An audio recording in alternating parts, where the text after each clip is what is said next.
What is good, guys and gals, and welcome to the Films and Pixels podcast, episode 22. I am your host, Afif. And once again, as you may have noticed by now, this is a show about all kinds of entertaining consumer electronics world, of course, cinematic world with TV series, movies, and all sorts of things. So that's the whole point of the podcast. With cinema and consumer electronics. Sorry about that. Long day fatigue. Being combined into one universe, I suppose, and being connected together and bringing all sorts of people into one common group. So, yeah. Anyway, regarding the topics, there's some stuff that came to mind. I was just thinking about something about an NGL app that was trending over the last 2 weeks that caught my attention and made me worried. I want to talk about it. Also, the hype surrounding the Aya Neo device. You may be aware of it, but if you don't, I'll talk about it. Why I'm concerned about TikTok's growing revenue. It is getting higher, but it's something that has made me concerned. Plus, a couple of former Sony gaming developers making a new studio with an NFT game that I'll mention. And also, for the first time on this podcast, I'm going to be doing something a little bit new, a little bit different, reviewing a music album. In fact, I'm going to be reviewing Drake's new album, Honestly Nevermind. So, after listening to it for the last 2 weeks, I've gathered some thoughts on it. And I just wanted to give my thoughts on it, what I liked. Most of the things I liked, a few things I didn't like, but I'll talk about that. So again, if you haven't done so before, please feel free to leave a comment in the comment section below. Subscribe to an independent channel like this. It really helps a lot. Much appreciated. It means a lot. A small boost from you really makes a big difference. And also follow the social media links below in the description section. Means a lot. Always welcome from you and anyone. So again, thank you if you made the effort watching and listening from beginning to end. So without further ado, let's get going. Okay, so the first part of this episode, I will bring a couple of social media related topics into this segment. So the first part, or at least I should say first segment of this first part, I just want to quickly talk about a little bit of something related like NGL App. So basically, it's like a messaging app for people to send to each other anonymously, or at least leave a message on Instagram stories. It's a little weird. It's a trend I've noticed from a few friends of mine. The idea to me doesn't really make sense, and quite frankly, I don't really get it or understand it why. It's kind of creepy at the same time. And I've even noticed one of my friends getting flirtatious, sexy comments and marrying you and all that stuff. So it gets weird. To me, it just encourages a lot of unexpected anonymous creepiness, I should say, all at the same time. I just think it may be a trend, at least maybe at the moment, but I think it'll turn to some fad that will go away soon, and I kind of hope so. I don't really see what the point of it is, and I don't think there's going to be any long-term sustainability, since it'll just catch the attention of parents eventually, because of kids that are going to be using Instagram even before 18. And they think it's going to be funny and cool, having an NGL app. And, I think really more danger will come out of it. Again, I'm not a parent, so I don't care or know or understand, but I just don't see anything good coming out of it. And this will leave plenty of women, to be very much vulnerable to stalkers who open their Instagram accounts publicly. And, for a lot of men who have this habit of thinking like they can get away with or be okay, or think it's okay to say something that most women with a lot of high IQ, with class, self-respect, pride, dignity won't really accept. So this is something that's going to be a problem. And I don't think a lot of these mobile development tech teams don't really care too much, as long as it really does, bring them some revenue in return. And already the world of social media is catching on into our dopamine. Like it's already feeding so much of our dopamine in our heads, especially for young kids, right? So that's part of the addiction. That's it. And this is why there's this whole fishbowl attention span already. So that's been going on, especially with apps like TikTok for that's going on. Speaking of which, regarding TikTok, a news report has surfaced from a post I saw from the boardroom. It's like a media company, saying that TikTok is projecting to make a revenue of $12 billion this year alone. And that's even bigger than Twitter and Snapchat combined, gonna be making $10 billion this year. Let that sink in. An app like social media app like TikTok specializes in short form videos. That's been around since 2017, 2018. Gonna make more money than Twitter and Snapchat combined. That's been around for even more than a decade, like late 2000s, I think.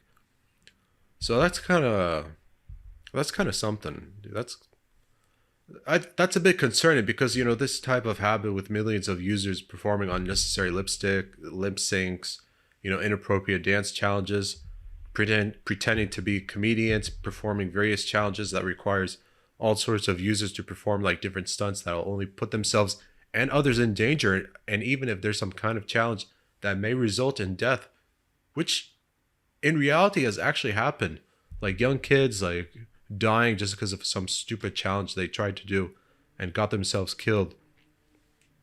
And this is something that that really like is becoming a growing concern, And when you think of companies like Google and Meta platforms benefiting from online advertisements, and yet recently they've been hit with antitrust complaints from US, UK, and even European unions over the last few years regarding privacy sharing, data sharing, and all that stuff, or violation of privacy concerns. So this is sort of understandable why there have been complaints from major worldwide organizations and countries around the world. So here's a concerning fact for TikTok: more U.S. users alone spend their social media time consuming TikTok more than they do on Facebook and Instagram in the US. So most American users on TikTok consume an average of 29 hours per month on TikTok compared to 16 hours on Facebook and 8 hours on Instagram in a month's time. So that's kind of creepy. And you know who's really benefiting now from TikTok especially, and even doing well for themselves financially? It's the Generation Z kids, the Generation Z teenagers that are really doing well for themselves and, taking it beyond what we thought it could be, and trying to make the most of their lives with TikTok. It's not something that I like, but, whatever. At least they're rolling with it. However, they make a little bit of money off of it, whatever. At least it'll work. But I don't like how it's a good idea to do some kind of stupid prank or dance moves, and in reality, sorry to say, they don't really have any talent. I'm not going to say any names. I don't have any names in mind, but it's just few observations that I've seen. So I don't know. I don't like where this is going, but it's going to be trending into more of a mental health problem more than anything, since, again, the dopamine thing that I was mentioning before, it'll be very severe as they get older. All right, so part 2 of this podcast, this episode, I want to put the gaming segments, gaming conversation together. So I will start talking about the Aya Neo handheld PC gaming device, which I didn't really hear of until I saw a video review about it, and I thought it was pretty cool. It is mainly a very impressive piece of gaming handheld technology, and I do think it'll compete very well with Valve's Steam Deck, which I think was released earlier this year. Although it seems like the Aya Neo handheld gaming has been around for a while, and regarding the dedicated high advanced handheld gaming systems, it's nice that there's some sort of resurgence or renaissance of handheld games technology that's been around despite a market that has been no doubt been dominated by mobile devices, and even more so like people playing games on tablets. So it's nice to see that there's something like this, despite the fact that even with the Ion Neo Next Advance, for example, it does come with a very, very steep and expensive price tag that I will mention, very much so. But one of the more significant differences, other than the specs I'll mention, is that the Ion Neo Next Advance does use the Windows OS, whereas the Steam Deck, some people may be aware, uses the Linux OS. Linux is still a thing for laptops and computers. It's just obviously not as popular as, the Windows 10, even now with the Windows 11, the Mac OS, especially on the more powerful MacBooks with the M1 chip. So it's still a very important software, especially for companies that have uses, whether it's for music making, film editing, social media, graphic design, whatever it may be. It's still very much important. And even some of the Ion Neo models have used like Ion Neo Air and Ion Neo Pro, which to me coincidentally is kind of has like those similar nicknames or subtitle names or whatever, like model names for like the iMac. So this was just something that got my attention. Although if there's one thing that not just the Ion Neo, but even especially the Steam Deck, if there's one thing that both have in common is that they really do take a lot of the inspiration from the Nintendo Switch. Like even since its release in March 2017, has sold into one of the top 5 best-selling of all time, and even better, an incredibly affordable price at starting at $300 and even lower. Or if you're going for the OLED, like $350. So Switches can be sold for not even $400, way below that price tag. That's very amazing. So yeah, the specs, based on like a chart I found from the IGN video review when talking about Ion Neo Next, just a few things came to mind. I noticed immediately with the RAM, it's very similar. It's actually the same, I should say. Like they're both of them like at 16 gigabytes, with Ion Neo Next Advance with like 16 gigabyte DDR4X 4266, with the Steam Deck 16 gigabyte LP DDR5 5500. And both of them still have solid battery life. Ion Neo with 47 watts per hour and the Steam Deck 40 watts per hour. Although the GPU, as you can expect with the Ion Neo, also significantly more powerful. Although they still use integrated AMD graphics cards, Ion Neo Next Advance does use 2 gigahertz versus the Steam Deck's 1.6 gigahertz. So there's a somewhat of a difference as well. Processing, I think the CPU is probably the more interesting part. Although both of them have AMD, but Steam Deck does use a custom AMD APU with a Zen 2 4-core 8-thread CPU chip, whereas Ion Neo Next Advance does have a significantly better CPU chip with an AMD Ryzen 7 5800U with an 8-core 16-thread. So that's a much more powerful chip, with the clock speed at 1.9 gigahertz base clock, and it can be boosted to 4.4 gigahertz with the boost clock.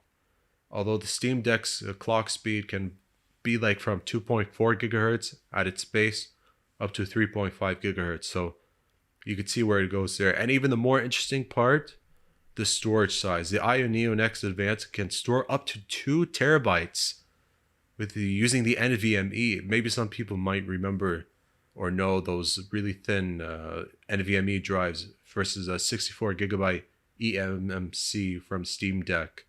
So that's more important to note. Although both are pretty good, but the more eye-popping and concerning part is the very steep price tag that I mentioned earlier, because the Ion Neo Next can go up to $1,365, which is crazy expensive, and quite frankly, the price tag like that is hard to justify. I'm certain that there's probably a bit more budget-friendly price tags. I doubt that all of these Ion Neo models are like $1,000 and higher. even if it's like 600, 700, that's understandable. Steam Deck also has various price tags, even a bit higher, but manageable in some ways. So at least like that's a good thing from the Steam Deck. And for the most part, it seems like you're gonna be happy anyway with the Steam Deck, and it can be sort of connected to your laptop, sort of like a base dock with what you can do with the Switch and the TV mode. So that's a good thing. And again, like both of them can function in a similar vein to the Nintendo Switch. So you can see where their inspiration has come from.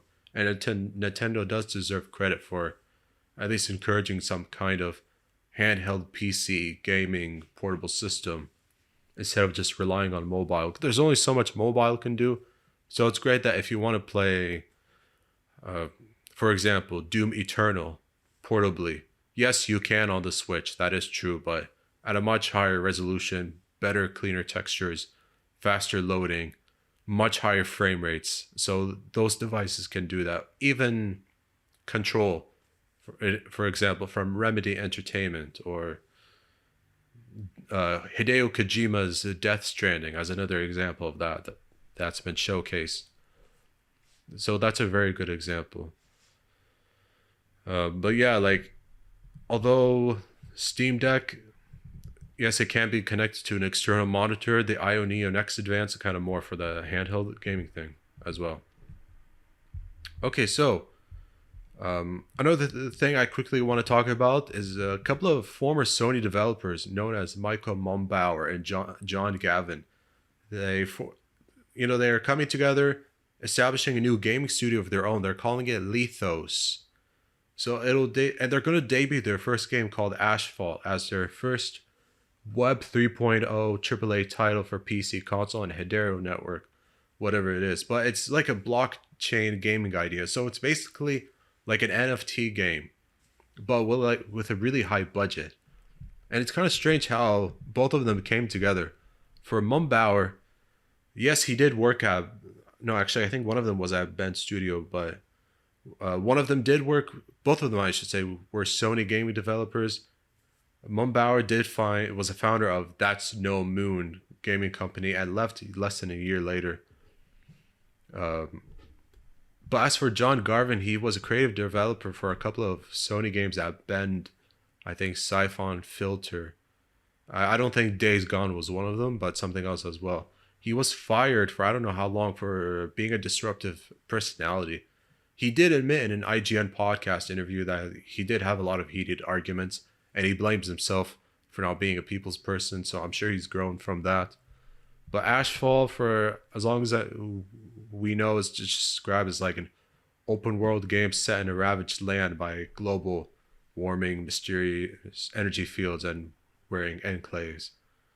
But it does have a narrative driven single player, so that's a good thing. But it will evolve into like a PvP and PvE kind of game, and be part of the Hedera network, which is like a blockchain system that allows players to build. So I sell and trade with exclusivity being a focus. So again, how the NFT gaming stuff can be integrated together, I don't know. It doesn't make sense to me. But whatever. Even like with scavenging elements and even discovering NFTs in the game. So that's kind of weird. They tend to work together more than just on video game and cinematic entertainment gaming studio sort of thing. So they've known each other for a couple of decades. I do have a quote, but don't want to go through it. They've known each other for a couple of decades, and they're taking this chance really to just create something new and exciting together, and that's good for them. It's kind of like a bringing back the band together sort of style of two people that have a friendship, know each other well, and want to do something special. So I think that's really good. And creating beloved characters, captivating stories, evolutionary gameplay, and worlds worth exploring. And they hope to do so not just in video games. So, they sound like they have a good vision. If they can take a lot of good things from here to wherever it can go, great. The only thing I'm worried about is the heavy use of microtransactions for an NFT type game. I really don't know other gaming companies like maybe Sega and Square Enix, there was talk of them maybe getting themselves involved in any sort of NFT gaming integration, gaming systems, whatever it may be. But I'm not sure if it'll go beyond that. But it'll be a bit of a costly concern if so much NFT gaming will be integrated into AAA gaming budgets, whether from Sony, although I don't think it will, or from independent teams that are trying to get involved. All right, guys and gals, for the third and last part of this episode, I do want to give a music review for Drake's new album, Honestly Nevermind. Now, this album was released maybe a couple of weeks ago, somewhere in sometime in mid to late June. And so, when I was listening to it through El-Jamil, I was caught by surprise that it was mostly like a house club type of album. So this was a significant departure for someone like Drake, who dabbles mostly into hip hop, rap, pop, well, sometimes pop, but even so R&B as well. So this was a surprise change. Although later on, I think out of the 14 tracks, maybe 3 or 4 he does rap on. But he does mostly sing house, fast-paced music, so this was a strange surprise. Now, it's still pretty good. It's still a solid album. It's good enough, but in reality, it doesn't really go, it doesn't top any of his previous work or be it's not as good as anything he's done really before. It's still somewhat above average, but I mean, it seems like he's been on a bit of a downfall for creative reasons. I mean, most of the lyrics, it's mostly just relationship issues with women from his past, and and whatever. It's just mostly the same moaning and complaining, but more fast-paced tone. There's still some standout tracks. I mean, me personally, I like Text Go Green, a song I like. Currents and a Keeper is pretty good. I wasn't a fan of Sticky. Massive is a very good one. Massive is a single anyway on radio stations. Flight's Book is still pretty good. It does close out with Jimmy Crooks, which is more of a rap song with 21 Savage. But it's mostly all right. Vocals aren't too bad. I didn't like how the vocals were changed for Liability for some reason. You could tell that's kind of more slowed down. Not distorted, obviously, maybe more of a slow reverb type, if I'm right on that. But overall, it's all right. But he's had better albums. Nothing Was the Same was a good one. I don't know how I feel about Scorpion. Views is pretty good. Me personally, I really like Thank Me Later. Take Care is probably his best masterpiece, even 11 years later. Nearly 11 years later, so that's still very good. While Honestly Nevermind isn't a bad album, it's not really one of his best or one of his top tier albums. I will say one thing, it's certainly easy to listen to and just much better flow than something with Certified Lover Boy. Me personally, I just I didn't even go through the Certified Lover Boy halfway through, or at least not yet, but just listening to it the other day, just going back in comparison, I just wasn't a fan of it. I didn't really like so much of it. I just couldn't handle too much of it. It just sounded I don't know. I really couldn't really tolerate so much of it, And you know what even bothered me, especially yes, I should finish and listen to that album, but even the cover album of Certified Lover Boy wasn't so great. But if you haven't listened to Honestly Nevermind, go ahead. But just be aware, it's not going to be something familiar from before. Again, it is a significant departure from the kind of music Drake has done before. But I think maybe that's why, because a talent like him, when there's a single, there's always so much significant hype that over the recent few years, so most people or even some just view as a letdown. there has to be levels to it. So just when there's like a surprise release, then it just kind of, then that's like, okay, maybe it's less pressure. So I think I get the approach, because maybe just the pressure of living up to the hype on some of the albums and mixtapes kind of maybe have been a bit too much or overwhelming.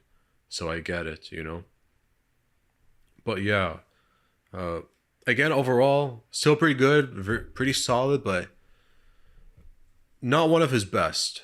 Somewhat average. It's still good enough. You get what I mean? But his earlier albums, his earlier records, much better than this one. So I think the reaction online, I think people are overdoing it with the trash comments and the hate on it or whatever it is. I think maybe it's a bit pushing too far with some of the reaction, some of the feelings towards it.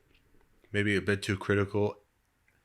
In a way, it's warranted and I understand, but I do think it's a bit too harsh as well. So yeah, I've listened to the album more than once, and I haven't been too disappointed, even though it's not like the best quality in a way.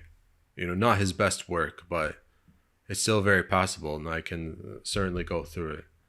Like even something like More Life from 2017 wasn't too bad either. Still More Life better than that one. So yeah, I'd say go listen to it. You might be surprised that's not what you expected, but still very tolerable. All right, guys and gals, I just want to thank you all who have watched and listened to the Films and Pixels podcast, episode 22, from beginning to end.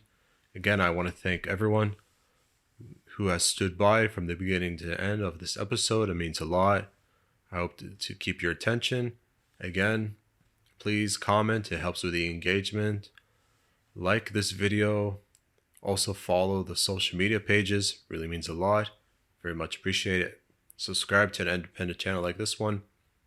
It's a really good boost for me. It means a lot. It helps me tremendously. I really do appreciate it. And yeah, if you have any thoughts or opinions on what I said, anything you've heard, feel free to comment below. Any sort of suggestions as well. I'm open to suggestions as well. So again, looking forward to any good ideas. So thank you very much. Good day and good night.